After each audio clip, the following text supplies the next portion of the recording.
Hi, you lousy kids. How's it going? The hell is it with kids nowadays? So I'm here to talk about the Flash movie that just came out yesterday. I saw it yesterday. I'm not going to be spoiling anything that isn't in the trailers.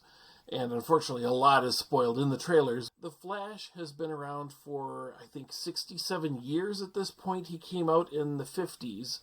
And this is his first movie. He's finally in a movie. I have been waiting for it a long time. As you can tell from my shirt, from everything behind me, big comic book fan for 50 plus years. I loved Super Friends and the Justice League cartoon from the 2000s, and I've just been waiting for a live action one, and it's like, why can't we get this? And we're finally at a point where we can get what we want on screen. The special effects are achievable with CGI and everything. And the Christopher Reeve movies are wonderful. The Batman movies have all been wonderful, but anything beyond Batman has been waiting for the special effects to become possible. That's why we've had the superhero renaissance, and Marvel was doing good things. They're kind of on the decline. DC has been a series of misfires. Dun, dun, dun, dun, dun. No. And bad planning, and just not even from Man of Steel, but from Green Lantern onward. Let's face it, if Green Lantern had been a success, that would have been the start of their movies. It wasn't a success, so they said, hey, DCEU starts with Man of Steel, and forget about Green Lantern. But I haven't forgotten Green Lantern. Green Lantern was an attempt at a big DC Comics movie, and it failed. And I need to talk about that too, because it's part of why Flash is a good movie. If you're just looking for an entertaining movie, the plot makes sense. The plot works. You as the average person will go to this movie and find it cohesive. It's coherent. Flash wants to go back in time and save his mom, but in doing so, he creates an alternate timeline. We know that. That's the whole premise. So, and then he finds out that the time ripples backwards, and even though he only went back to when he was a child, he's changed things from the 80s onward, at least. So, that doesn't really make sense. They kind of explain it with a spaghetti explanation. It doesn't really make sense. But it's just an excuse to, change timelines. But then basically he has altered the timeline, which is why his mom is now alive. And he runs into a Barry Allen who has been raised with both his parents and doesn't have all the trauma that he had. He talks at the beginning with Bruce Wayne about, I could save my parent, I could save your parents. And he says, Batman says, we are our scars, and you can't go back and change our scars.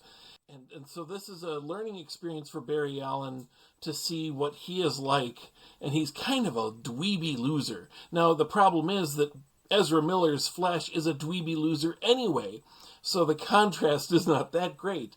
They are both incredibly whiny. Let's start with that. See, the Flash in the comics, Barry Allen, was not a Superman-level alpha male, but he's broad-shouldered, and he's still got a runner's physique, but he's not a nerdy loser. And he's slow, and without his powers, he was slow. And they kind of do that in the movie, but it doesn't make sense because he isn't slow. He is a super fast guy. Why is he just getting to the coffee shop right at the time he's supposed to be at work? That doesn't really make sense when you are a super speed guy. It would make sense if they were showing you his origin, but they kind of skip over all that. As far as I can tell, Ezra Miller is playing the Flash as being about 30, because he was 18 at the time of Man of Steel. And I believe Man of Steel was 2011, which is 12 years ago. Barry Allen is 30, and he's talking like he's never had a date, he's never had a girlfriend, he's just been throwing himself into his work to save his dad. Iris, he met her in the Justice League movie, and then nothing has happened since then. In fact, they haven't talked, and she says, hey, didn't I see you? And he's like, no, yeah, back in school when we used to see each other. It's like no progress. That's like 5 years ago. Barry Allen in the comics, and I understand you have to change some things from the comics, Barry Allen is supposed to be brilliant. I mean, he invents a ring with a suit that compresses down into the ring. I love that that is in this movie, because that is amazing, and that's always been one of the cool things about the Flash. He also invented the cosmic treadmill in the comics, so it's kind of like he has a genius that's opened up when he gets his superpowers, like his brain is supercharged too. And if you don't know, the artist who first drew the Flash, Carmine Infantino, used to draw him with a slim runner's build, but his head was just a little bit big, just a tiny bit bigger than it should be, because he was emphasizing Flash's brain. Flash is supposed to be brilliant.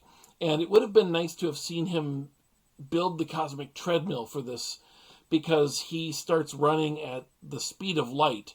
And without a treadmill running you in place, he's just running around at the speed of light, and he's not really looking at where he's going. That doesn't make any sense. So it would have been good to see him with the cosmic treadmill, but they don't do that. Okay. Ezra Miller's Barry has been a joke. He doesn't know to say Das Vidanya. He says Dostoevsky. That's like a moron. It reminds me of the 1990s Justice League TV movie where the Flash was an idiot. I don't know why they played him that way, but they did. In the Justice League movie, of course, this is the one released in theaters. Everybody's up on the roof of the GCPD, and Batman is always slipping away from Gordon while Gordon's back is turned. Well, everybody does, except for the Flash, which makes no sense. He sees things at super speed. He should know that people are leaving. Instead, he's the one standing there going, "Oh my gosh, they just left you. That's rude." And it's weird that the Flash does that. You'd think that would be a good thing for Cyborg to say. He can't really escape super fast, the Cyborg. I mean, not without making a lot of noise. But anyway, it's just the Flash in these movies is the comedy relief. And so now you've got a movie where you're trying to put your comedy relief character as the main character of the movie, and you're still using him as the comedy relief. I mean, he whines all the time. All he does is whine. He is not in charge of his being a hero. He is being bossed around by everybody else. That's what you want for your main character. This is the Flash movie that we finally get. It's mainly showcasing Batman. At the beginning, it's Ben Affleck, of course, and it's his Batman. Of course, he's got guns mounted on his Batmobile, which I still hate, and he's firing in the middle of the city. I think he switches to that's right. He's not on the Batmobile. He's on a Bat bike, and like some cars, some pedestrian cars get smashed together and are in his way, and he activates a battering ram so he can drive through them, and it's like the people are still in those cars. There's no consideration for anybody else in this movie. Batman's just charging around chasing after the armored car, and everybody I know who loves Batman is like, that's because he's a real human, and he's just a human being, and he doesn't have superpowers, and that's not true in this DCEU. I'm sorry. Ever since remember when he, like, in the Batman versus Superman movie, he's like throwing crates with a rope. I'm sorry, human beings can't do that. It's like he's got super strength because of his armor. And in this movie, he's dragged by a wire from a vehicle, and he's dragged along the road. It's like, have you ever seen a biker get road rash? I mean, Batman should be really suffering, and he's bouncing off stuff at 60 miles an hour. And, tell me how Batman is just a real person. He's not. There's a moment where yet another tanker truck is knocked over and explodes from being hit by bullets, which I don't think they work that way. The last Batman movie had a tanker truck explosion. Does nobody think about the drivers of these tanker trucks? The poor guys, they constantly die in movies just to provide a big boom. I'm really getting tired of seeing tanker trucks in movies. I hope that they would end that cliche at some point. But, Batman's stealing the show. The Flash has to do crowd control and cleanup, and he even jokes that he's the janitor of the Justice League. Well, why are we watching him as the main character in this? Flash isn't a leading character in his own movie. He's whiny, he's pushed around, he lacks confidence, even when he's being heroic. He has to seek help from Batman. He has to beg people for candy bars because he needs calories. There's a weird scene where he asks a girl for a candy bar. She throws it to him. He doesn't catch it. It's laying on the ground, and he doesn't pick it up. It's in its wrapper. It's not like it's, it touched the ground. He can't eat it. And it's like, why? Why didn't you pick it up? You need the calories. And I'm sorry, the Flash could run to a grocery store, grab a whole bunch of food, throw down some money, and leave, Instead, he's like at a coffee house waiting for somebody to make his custom sandwich. And that's ridiculous. Flash should be smart enough to keep some energy bars with him or something. By the way, that calorie thing never comes back. He'll be running at the speed of light later, and he's not like stuffing stuff in his mouth. So why did they even go with the calorie thing? It was a cool thing that Mike Baron came up with in the 80s, and Wally West did that for a while. But really, if you're going to talk about calories, there is no amount of calories that the Flash could eat that would equate the energy he's expending, So really, it's kind of silly. I really wish that they had recast this. I realize that they probably had contractual reasons to keep Ezra Miller, and they probably had been shooting too much when all this awful stuff about Ezra Miller came out. But he is a bad choice for the Flash to begin with. I hated him. I hated his costume in Justice League. The costume here is much, much better. It still kind of annoys me with all the glowy lights and everything, but that's okay. So I don't really like the presentation of Barry, but we'll have to get past that because there's no getting past the fact that it is this whiny guy. But even at the end of the movie, I don't think I'm giving anything away here, he's still not a leading man. He's bumbling and goofy, and he's just reacting to what other people do. This is his movie. He should be the guy in control of his movie. The plot is about the murdered mom. And this was something already done in the Flash TV show, and it was done much better there. They already dealt with the whole, if you change things, you're going to fracture reality. And as I recall from the show, he comes back from an attempt to save his mom's life, and even when he puts things back, his friend's brother is dead, and Diggle's kid is a boy instead of a girl, and there's no doubt plenty of other changes because of all the meddling he did. So the TV show did this well. The Flash movie could be about something else because we've already done this once. It's kind of like how they killed off Superman in Superman Returns, and then they killed off Superman again in Batman vs. Superman. It's like they always want to kill off Superman. And they don't think they do it right. They did the death of Superman twice in animation. Twice, because they don't think they did it right the first time. So they're constantly trying to do that, In the same way, they're doing the dead mother thing again. We've already seen this plot. If you watch the Flash show, it's him talking to his dad in prison. His dad is saying, you should move on with your life. And he's resigned to being in there. It's the exact same way it plays out. The big problem that I have with the whole murdered mom thing is that this was never part of the Flash. Again, going back to the 50s, the Flash was a guy who didn't need an origin story. He needed how he gets his powers, but he did not need a dead parent to motivate him. He's just a good man who helps other people. There used to be this thing where superheroes just put on costumes and help people because I have the power and thus I have the responsibility. The whole thing with Spider-Man. If you've got the ability, you've got to help people. Spider-Man doesn't really do what he does because every day he's traumatized by the death of Uncle Ben. Spider-Man does what he does because with great power comes great responsibility. Same thing with the Flash. Flash didn't need to have a dead mom. Not everybody needs a dead parent. Batman needs dead parents. That's his plot line.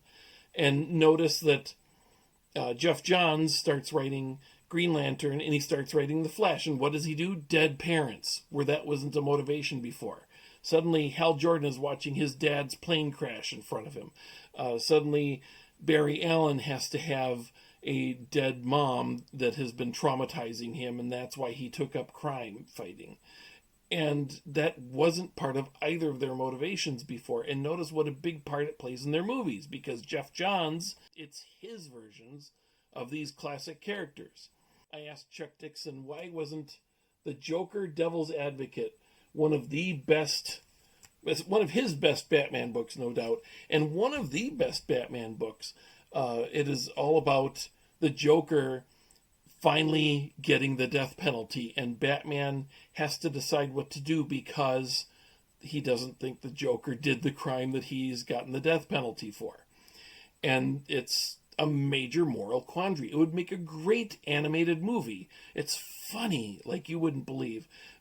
Great jokes all the way through from the Joker, and yet it's a serious story for Batman. And it would make a wonderful animated movie. And I said, why hasn't somebody adapted this? And he explained that, there's his editor, his old Bat editor, Denny O'Neil, had retired and is of course now passed on. But the people he used to work with, the editors he used to work with, they're not at DC anymore. A lot of the creators that he used to work with aren't there anymore. And of course the heads of DC changed. Dan DiDio took over, and Paul Levitz is gone, Jeanette Kahn is gone, and the people who would have pulled for projects from classic books from the 80s and 90s are gone, and everybody who's there is pushing for their stuff to get turned into movies. So we get the Son of the Batman and that sort of stuff. We don't get like an adaptation of The Nail, one of the greatest JLA books ever. It would make a great movie in and of itself. It's an alternate reality where Superman is missing. And that is what happens in this Flash movie. Superman is missing. Flash didn't go back to the point that Superman landed, but somehow, even though he changes something in his own past, and I'm not going to explain why, because it is ingenious what Flash tries to do, just a little tiny thing to change his mom's destiny without him going back and confronting the murder or anything like that. He just wants to change one thing to stop her death from happening. And he comes back and Superman never appeared. And he doesn't know why, because Superman would have landed before he was born. So how could he have done something? So that is the gist of this movie. And like I say, that is a Geoff Johns Flash thing from when Geoff Johns took over Flash Rebirth. And Barry Allen was dead and gone from 1985 onward. He died in 1985. They killed off the Flash, and his sidekick, Kid Flash, Wally West, became the Flash. He was the first sidekick to become the superhero who he was the sidekick for. And although I didn't like Wally West at the time, he grew on me, especially when Mark Waid started writing him. I really felt like he matured as a character and became interesting. I really liked the Flash under Mark Waid and onward. And then it's like, we didn't need Barry Allen. Barry Allen was kind of the saint of comic books. He had died and he was dead and gone. They killed off Supergirl in Crisis, and then they immediately reinvented Supergirl like 2 years later. But that's because Superman was started over. Anyway, I'm getting distracted, but The Flash, and if you ever get a chance to get this book, Secret Origins, it was only $5 when I bought it. Probably a little more expensive now, unless you can't even get it. I don't know. But it reprints the best origin of the Flash. This was his retelling of his origin in the Secret Origins comic book a couple years after Barry Allen had died, and it explains that Barry Allen died stopping a cosmic cannon from destroying the Earth, and in this telling, it clarified that he is actually chasing a tachyon back through time, and it shreds his body, and he just becomes pure energy by exceeding the speed of light in order to capture the tachyon, and he goes back and wishes he could live his life all over again, and he re-enters the atmosphere of Earth as energy and becomes the lightning that gave him his powers. And so he lives his life on a circuit, on a loop. It's amazing. It's a great idea. It was like, that was perfect. And it was a It was just a perfect send-off for a character. And it was best that he was dead. And for some reason, they couldn't leave it alone, and all of a sudden Barry Allen is brought back, and now he's been reinvented with a new backstory of a dead mom that has driven him his whole life. In the comics, she is killed by his future enemy, Professor Zoom. Even though he isn't the Flash yet, he's a little kid. His future enemy comes back and kills his mom. And in this movie, that is not the case. It's just a murder, and that probably makes things a lot easier. Like I say, this isn't really a Flash movie. We don't get the Flash Rogues Gallery. We don't get the Flash being a widely respected character in his city. Is he even in? He is in Central City, yes, but there's no Flash Museum. There's no Captain Cold or Mirror Master or any of these other guys, and yet this is like his only movie. There's not going to be another one, and we don't get much Flash in it. He's mainly along for the ride, propelling a story that then is like, oh, now we need help. Let's go get Superman and Batman. and so in his own book, he's looking for help from Superman and Batman. In his own movie, excuse me. Let's pause a second here. As I explained, Geoff Johns made his own Flash. And this is like the main focus of this movie is the story that he came up with. And there's nothing from any classic Flash stories except for the ring that expands his costume upon contact with air. That's about it. The entire Flash history could be ignored. It's just what Geoff Johns wants to do. And with Green Lantern, it was like that. Green Lantern is his GL, not the GL who had been around for 60 years. So you get this bright, glowing costume. Hal Jordan is just a guy who has nameless one-night stands. He has no real relationship with Carol Ferris. Then you have the willpower being an emotion, and the emotional spectrum, and how there's all kinds of power rings possible. And the sector of space contains galaxies. Like one Green Lantern is supposed to control entire galaxies. I get that the Guardians called themselves the Guardians of the Universe, but that means that each Green Lantern has hundreds of galaxies to patrol. That's too much for one person. And worst of all, Parallax is a villain. Parallax was the name that Green Lantern gave himself because he had a new perspective, which is what the term parallax means, when Green Lantern turned evil, which was, it was a bad plot from the 90s. And Geoff Johns was supposed to somehow salvage Hal Jordan. And he came up with this Parallax actually being a monster of yellow fear. And he keeps bringing it back. It's like, okay, it's a nice excuse to, as long as, we're looking past a whole bunch of crap in order to get Hal Jordan back and alive. I get that. But it's not that great a story. And yet that is what becomes the movie, because that is Geoff Johns' movie. That is Geoff Johns' character. That's his version of Green Lantern. The Green Lantern movie, I don't know that it ever could have been great, but it has a lot of Geoff Johns' own creative crap in it. And if it had been a Marv Wolfman Green Lantern, going back to Broom back in the 60s, any of the people who wrote Green Lantern could have written good stories. But no, it has to be Geoff Johns' version of Green Lantern. And the same with Shazam. I did like the Shazam movie. I really did. The first one was really good.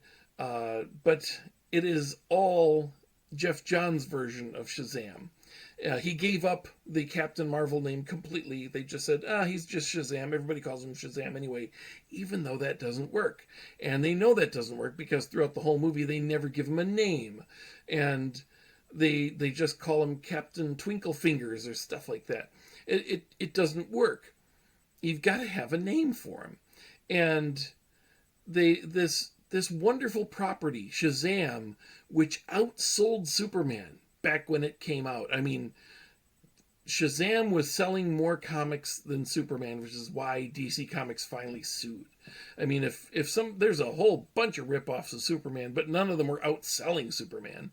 Captain Marvel was.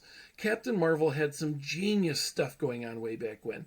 And instead, what we get is the Jeff Johns version, practically shot for shot from some of the panels of the book that he wrote. And this is why you have this whole new adoptive family, and instead of just, Mary Marvel and Captain Marvel Jr., there's a whole bunch of them, which is just too much for a movie. It's cute. It's a cute moment, I agree, in the movie when he gives powers to everybody, but it is a bit much, And there's no... Savannah's different. There's no Uncle Dudley. There's no Talkie Tawny. And even Billy is, Billy's kind of a brat instead of being a good kid, which is what he always was. And in the book, Billy kind of just argues with Shazam that if you're looking for a good person to take this over, there are no really good people. Well, that's a terrible philosophy. I would argue that with Jeff Johns, but Shazam is searching through the world for a good person to take over, and it's like, isn't this a universe that has Hal Jordan and Barry Allen and Clark Kent and there's Bruce Wayne? Any of those people could have been, the Captain Marvel or whatever you're going to call him, but it doesn't really jibe with the self-contained Shazam story. So anyway, these movies all suffer because they are the Jeff Johns version instead of being the best version of this character who's been around for decades. These movies have all suffered from that. This Flash thing is all a Jeff Johns plot, and it's not necessarily a great story, but it does hold up. The movie, like I said, the movie is self-contained, and the average moviegoer will probably enjoy it. My wife enjoyed it. My wife does not know some of the inside jokes that are in there. I wonder how much the average moviegoer knows that, for instance, Michael J. Fox was not able to play in Back to the Future at first, and Marty McFly had to be done by another actor. That's one of the jokes, is that Back to the Future has changed, even though it's a 1985 movie. And then you also have these... I'm going to give a slight spoiler, but not really.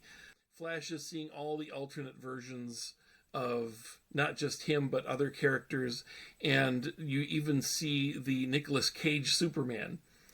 But there was no Nicolas Cage Superman. That's an inside joke. And, my wife she recognized Nicolas Cage, but has no idea why he's Superman. So that may be kind of baffling to a lot of people. We, in the comics world, we all know about it, but in the wider world of, who's going to this movie, will that make sense? I don't know. Well, let's talk about what you probably want to hear about, which is Michael Keaton. Michael Keaton being in here. I wish that we did not know that Michael Keaton plays Batman in this. I wish we didn't know about Kara being available and Superman is not. Those things are, of course, spoiled well in advance. They are all over the trailer. They're in the poster. So when you're watching the movie, these things have been totally spoiled for us. And yet we're watching the movie, and it takes forever for this stuff to play out. They go to Wayne Manor to find Bruce Wayne, and they find a very old guy with shaggy hair and a beard. And I want to say Michael Keaton's probably 70, right? He's got to be 70, and or right around there. And then he plays the Batman from 1989, now retired because apparently Gotham's a pretty content place. There's no crime there, thanks to him, I guess, which is a nice ending for him. I wouldn't have ever have seen that happening, but. So, this revelation where it's like, wait a minute, you're Batman, but that's not my Batman. That's cool, but it takes forever to pay off. And it's like, we know about this. He's on the poster. He's in the trailers. We've seen it. And then they go to Russia seeking Superman, and they find instead Kara Zor-El. And it's like, we know that she's on the poster, but it plays out for a long time. And, it's like, that would be a great twist if we didn't know all this. If we go in expecting that Superman is in this cell and instead it's a woman, that would be cool. But we all know that's coming. We're all just waiting for this. It's like just drumming our fingers, waiting. When's this going to happen? We know it's her. Let's get to it already. I don't know why Kara Zor-El speaks English. She lands in Russia, and I doubt they're teaching her anything. That's very weird. I can only assume that there's some kind of teaching device in the capsule that teaches all the human languages or something. Who knows? There's a lot of really brutal death visited upon the soldiers who were containing her, and I'm not surprised that she wouldn't be angry, of course, and she hasn't been raised by the Kents, so she doesn't have the philosophy about human life that Clark Kent is raised with. I will say, a big surprise, I really liked Supergirl. I think that actress did a great job. I think she's beautiful. The costume looks really good on her, and I think it's a better costume than the one that we had from Man of Steel. The all blue looks a little better. I really wish that there was some red in the middle just to break it up. That's why the shorts are there. In the design that they could never make work. It's like the red shorts and the yellow belt make the Superman costume because you need to bust up all that blue. And I really wish that they had gone with the skirt or something, but so she doesn't have a skirt, but the cape looks really good on her. The cape design is great. I really think that she does a good job. I was worried that she was going to be kind of a girl boss, and she's not. She actually has good character growth in just 2 scenes where she is at first not sympathetic at all to humans because look what they've done to her. And then, I don't want to spoil it.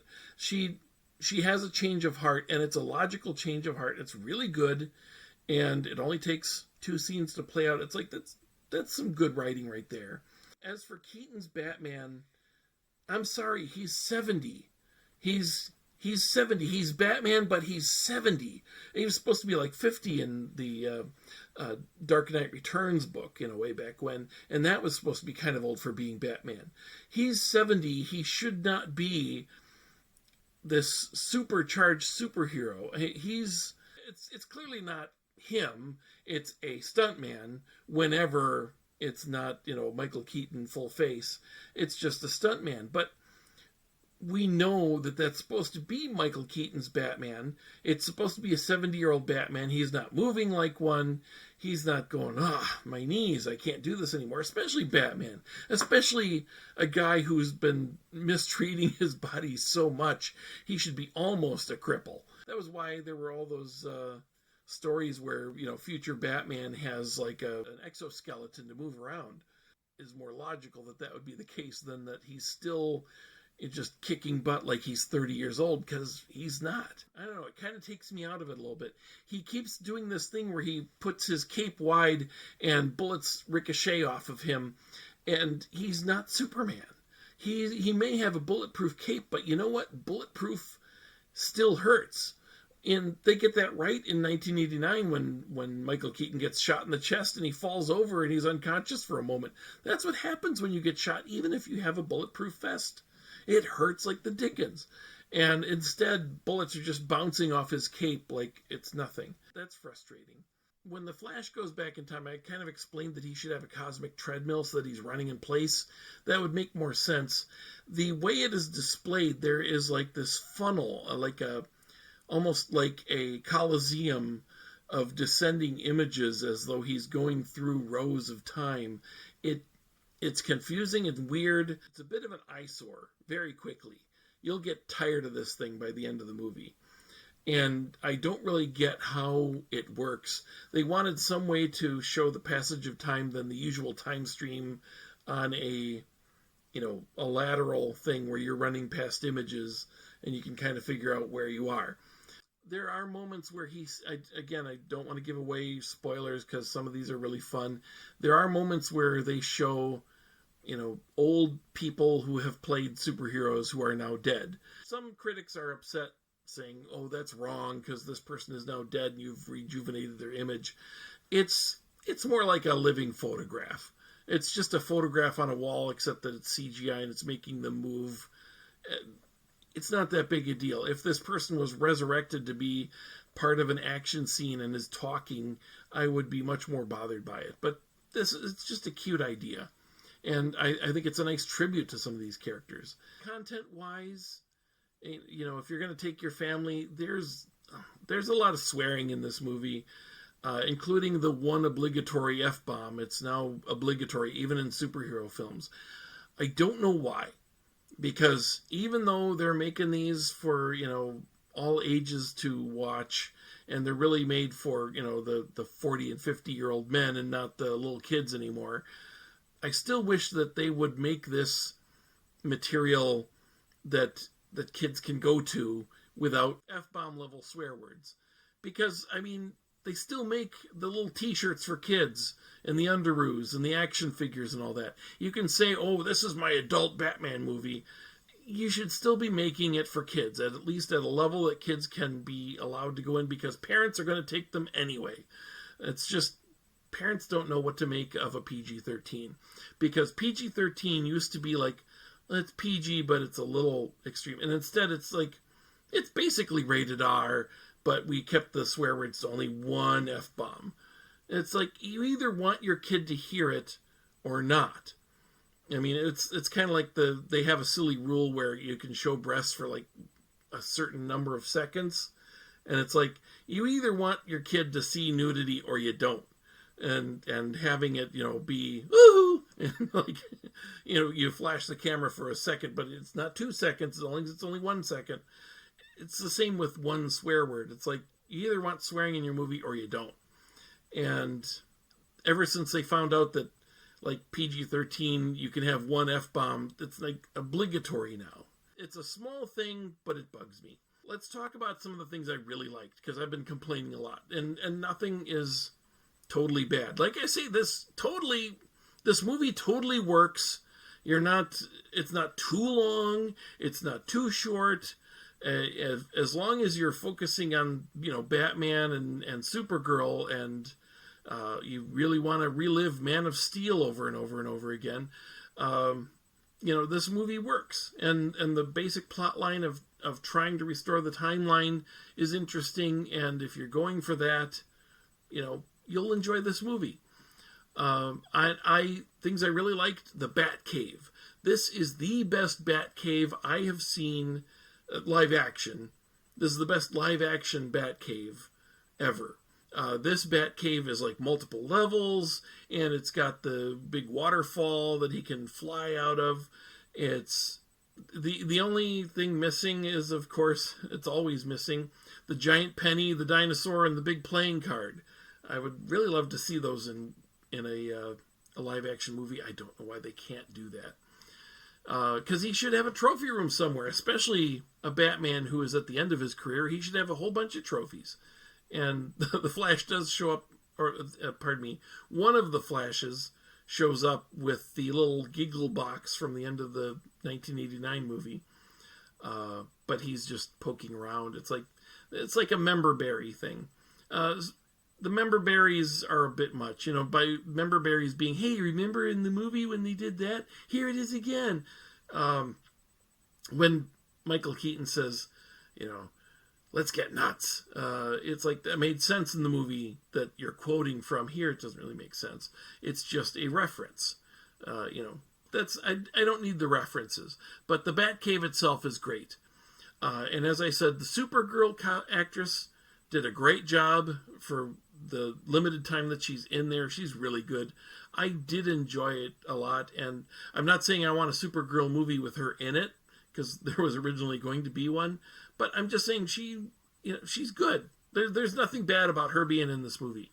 If you're worried that she's going to be a girl boss, typical of a lot of the Marvel movies of late, Don't worry about that at all. It's fine. She's actually a really good, well-developed character for the amount of time that they have for her. At the beginning of the movie, the Flash gets to flex his speed ability and show off what he can do. I'm not going to tell you much more about that. It's just when he's... this is the hospital scene, and you may have heard something about it, but it's really good, showing his ability to take care of things. It's not like the Quicksilver scene in the X-Men movies exactly. It's a little bit different than that. But I think the special effects are good, but they probably needed a little more time to make them look really good, which is weird because this has been delayed, had a whole bunch of reshoots, has gone way over budget. But I did like that scene. It's even referenced at the credit scenes. And I'd like to see more of that. I'd like to see more of the Flash in his own movie doing high-speed stuff. And this is the only time we really get to see that and enjoy it. The rest is just a big fight scene at the end. Okay, that's the good stuff. There wasn't much of it. Things that bugged me. This may just be the whole millennial Zoomer generation thing, but, not only is Ezra Miller annoying, but his coworkers are super annoying. I just wanted to get into the movie and slap them. It's like, are there no mature adults in this world anymore? Because this is the crime lab, and he's just got these snarky, awful coworkers. The snarky, awful worker at the coffee shop. It's like there's just... I hate you lousy kids. I really do. They're awful. And they're worse in the movies. Bruce Wayne becoming a hermit because Gotham is crime-free is a weird outcome for the Michael Keaton Batman. And I don't really get why he is the way he is, but it's not really explored because it's not really his movie. He's just there, and they want to kind of disguise who it is for a while. Maybe that's a spoiler, sorry, but you knew he's in this. If Batman can finally turn his head with his new costume, I'd sure love to see some of him actually doing that. I was told that he could, but he's just doing the whole thing where he's just flying his plane, staring straight ahead, and you don't really see him able to move like you hope he would. There's scenes where because Barry's running like at the speed of light in order to get into his little time viewer funnel thing that I talked about. And then he just stands there. And it's like, how's he standing? Once he stands, that should be the end of it. But he should be running all the time. It's sorry, that's the way his power works. He needs to be running in order to be getting into the time stream. But all in all, I enjoyed the movie. There's a lot of little stuff nagging at me, but then every time I see a superhero movie, it's like, it's not the way I would have made it. Well, that's always the case. But I really wish that Barry Allen was the hero in his movie. I wish that he was played by a mature, heroic man and not... Well, even Ezra Miller says he's not a man, and I agree. He's just a sniveling weirdo, and that comes through in the way he does this character. It's the way the character is written, granted, but it just doesn't work for me. And it's every moment that Ezra Miller is playing Flash is annoying. And unfortunately, this is Ezra Miller's Flash movie. So there is that. And there's a reason why they have tried to point to Batman and saying, look, this is basically a Batman movie, because even if there wasn't anything going on with Ezra Miller is annoying. But then you've got there's a lot of people who don't want to see it because of Ezra Miller being in whatever this cultist thing is where he was grooming a kid and all this craziness, and why he's free. This is like more than enough evidence to put me in jail or you in jail, and you'd think it would at least rob him of his movie. It's like, why can't you go recast that part, even if you had to put a different face over the stuff you've already filmed? It'd be funny in a movie that's referencing the fact that Eric Stoltz once played Marty McFly. It would have been good to have somebody else replacing and redoing every scene that's been shot with Ezra Miller. but unfortunately they didn't do that. Anyway, that's my take on the movie. If you do go, you're not going to have a bad time, especially if you have a higher tolerance for Ezra Miller than I do. It's not bad. It's just, it's the end of the DCEU movie, and they've been trying to hint that since he's changing time, that's why the DCU movies will be different from the DCEU, except of course that we still have the same Aquaman. There's a joke at the end. I'm not spoiling anything here. There's a joke at the end with Aquaman being drunk and hanging out around with Barry, and I don't know why they have been just playing up the drunk Aquaman thing.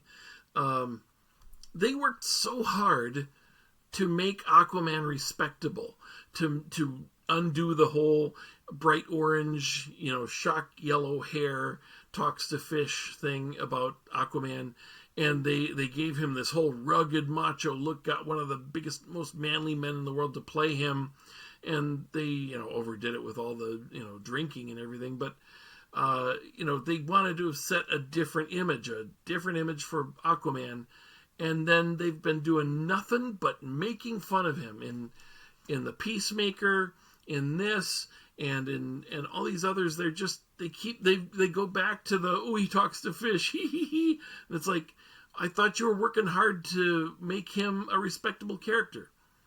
It's like the last thing they do in this movie bugs me. That's if you sit through the credits, that's what happens. He talks to Aquaman, and Aquaman's drunk. That's it. It's really not worth watching. But go ahead and stay for it, because it's about the last time you'll see Ezra Miller as Flash. It's almost the last time you'll see Aquaman. I hope that his Aquaman movie is awesome. I don't know if it will be or not, but the first one was. I loved the first Aquaman movie, and the Aquaman movie is the last of the DCEU movies. Now, why they didn't put that out before The Flash so that they could have a hard reset, I don't know. But then the next thing is Blue Beetle, which was in the trailers, and I'm kind of hoping that it's a tolerable movie. I'd kind of like to see it. At least there's a lot of Ted Kord stuff in it. His ship is in it. Maybe there's more Ted Kord in this than we know. We'll see. But I'll at least be on board for the Blue Beetle. This Flash movie will probably not make the $1 billion that it needs to make in order to get past the $300+ million budget of the movie and all the reshoots and all the special effects and all the promotion. They need to make $1 billion to make a profit. I don't know that it will, but it's not a terrible time at the movies. So that's my take on it. Thank you. Bye, you lousy kids. See ya. Did you hear me? I said, get off my lawn.